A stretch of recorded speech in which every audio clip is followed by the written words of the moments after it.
নুসরাত ফুডে সবাইকে স্বাগত। আজকে আপনাদের মাঝে শেয়ার করব বিলের ভুতো মাছ হাতে মাখিয়ে চচ্চড়ি।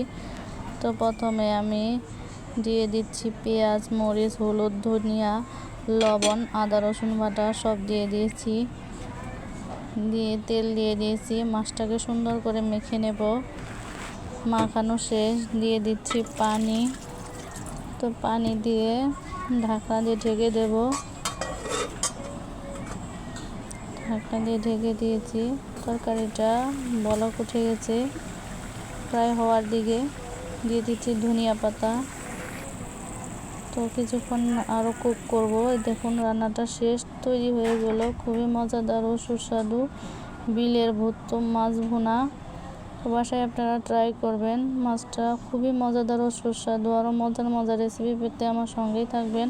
আমার চ্যানেলটিকে আপনারা সাবস্ক্রাইব করে দিবেন। ধন্যবাদ সবাইকে।